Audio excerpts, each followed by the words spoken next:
Alright, so the title of this video is Losing is Winning. And losing is winning. Basically, when we lose as human beings, we feel a sense of depression, a sense of loss of purpose. But that loss should actually make us more alive. And what I mean by this is, it's actually sometimes even better than winning.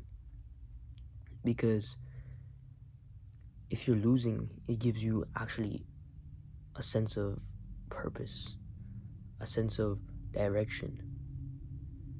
But winning, sometimes it can actually make us feel depressed, because if we just keep winning and winning and winning in life, we see no purpose anymore. We just get depressed. And if you look at all the superstars, all the celebrities, sometimes they be taking drugs, sometimes they be getting plastic surgery, sometimes they're doing this and that. It's because they just keep on winning and winning and winning and winning. That's why it's really important for us human beings to lose in life, because it's what makes us human. Everybody loses, whether it's in the mental game, whether it's in the intellectual game, whether it's in the emotional game, whatever it may be, right? We may lose. We're going to lose. It's inevitable to lose. The important thing is we remember the thing that links us all up as human beings. When you see someone win, when you see yourself lose, the thing that ties us all together as human beings is death, right? If you remember this all the single time in your mind, you're gonna see that all these tiny things that you lost, or this tiny thing that you're sad about, that you're depressed about, this loss that you have in your life, you'll see that inevitably you will die, and this is only a small portion of your life. So what do you do if you feel down about a loss? You need to transmit that energy. I don't know what the word is, but transfer the energy into something positive. Because when you feel depressed, when you feel sad, that's not going to do anything for you.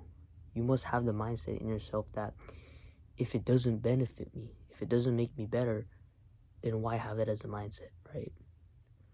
And mindset you want to have about this is that you lost, you learned a lesson.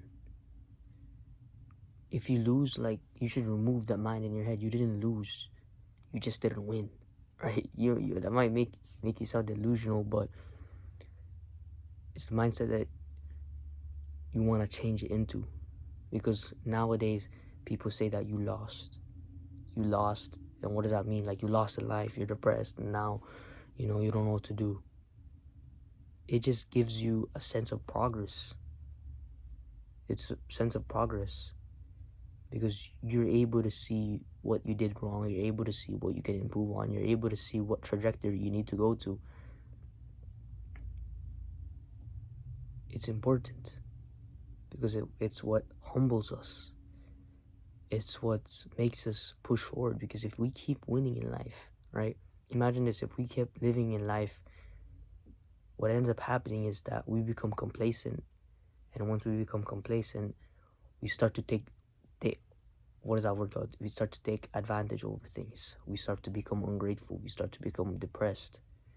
This is why it's important to lose.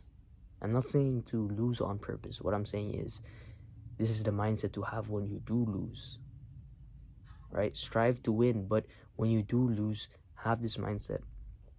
And the thing I would also like to add to this video is, God tests those he loves. Look at all the prophets. Abraham, peace be upon him, he was told by his dad, if you don't get out of my face, I'll stone you. All of the prophets, peace be upon them all, they were obviously they had a hard life. So if the prophets, peace be upon them all, had all a hard life, and they were the most beloved by God, what makes us exempt from God's tests, if those he loved were tested as well? Just keep reminding yourself that. If this prophet did that, if Prophet Joseph was thrown in a well, betrayed by his family, and the hottest woman in Egypt tried to seduce him, but instead of inclining to his desires, he said, Ma'adallah. He sought refuge in God. When you think that things are over, it's not over, because you must have one thing, and that is having, what's that word called? Having awareness of God. Because just think about it, imagine it. Everything that you're going through, and you're aware that God is all knowing and all seeing, and He's looking up on you right now. Then why be sad? You can never be sad when you have that in your head 24/7. I can guarantee you that. That's enough for me. Be the best possible person you can be. Assalamu alaikum wa rahmatullahi wa barakatuh.